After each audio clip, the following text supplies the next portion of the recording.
So, Module 2, now you're oriented to the process that's going to go into NCQA recognition. I think we need to get down to the nitty-gritty. What do you need to do within your organization to actually get this work done? Okay. First thing really that you need is the engagement of your leadership. Now, you're watching this video presumably because leadership has said, yes, we're going to do NCQA recognition and we want you to lead that effort. And that's great. But you need them to be coming along with you on this journey for two reasons. The first is that the NCQA recognition process is part of medical home transformation, and medical home transformation has to have an engaged leadership to make it happen throughout an organization. Your organization has probably already set some goals and objectives for how they're going to move through medical home transformation, and you want to align those goals and objectives with the sort of things that you need to do to get NCQA recognition, so that the two processes reinforce each other, so that they're aligned in such a way that while there is certainly extra work associated with the recognition process, that work is also moving you down the path to becoming a better patient-centered medical home. So that's important to have leadership on board for. The second thing is to give you access to all the parts of the organization that you're going to need. The process involves collecting a lot of data, it involves collecting a lot of information about protocols and who's in charge of this and that, and you're going to need leadership to help you engage all the different parts of your organization that you need in order to achieve NCQA recognition. Leadership can also be really helpful in helping you to identify and recruit the team that you're going to need to get this done. We'll talk about that a little bit later. And finally, leadership is going to be really helpful in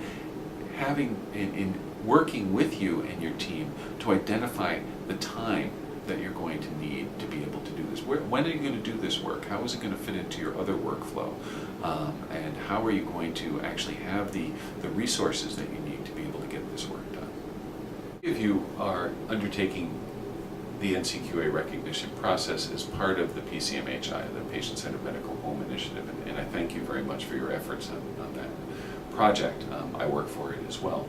The interesting part of that is that we've built into the project the need for NCQA recognition because we hoped it would help you drive your own plans for patient-centered medical home.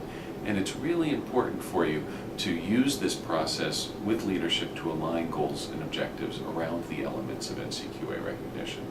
As you heard in the last session, there are 6 required elements, and then there's a number of other choices that need to be made in the process. And it's very important for you to involve leadership in those choices. Now, some of them you may have to make because of contractual obligations. Check with the PCMHI to be sure that you're meeting the requirements as far as your recognition status goes.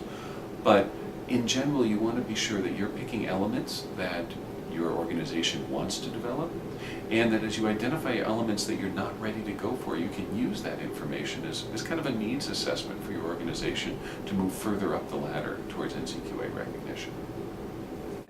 So how do you engage your leadership in the process of NCQA recognition? Well, I think the first thing is after you've read the material that we gave you in Module 1 and perhaps some of the material we asked you to read between times, you should set a time to meet with leadership and review what you know about the process. Give them a very clear outline of what's going to happen, give them a timeline of what they can expect from you, and try and highlight for them what some of the challenges are you're going to face in terms of personnel, materials, resources, and so forth. After that, the second most important thing is to stay in touch. Don't disappear off the map and show up with a completed application a year later. It probably won't get there if you try that approach. Meet with them regularly. Let them see your progress. Perhaps create a visual, a tracking map or something you can have up on the wall so they can see the progress you've made towards attaining the different elements of NCQA recognition in your portfolio. And let them know when you run into problems or difficulties in the process so that they can help you problem solve that.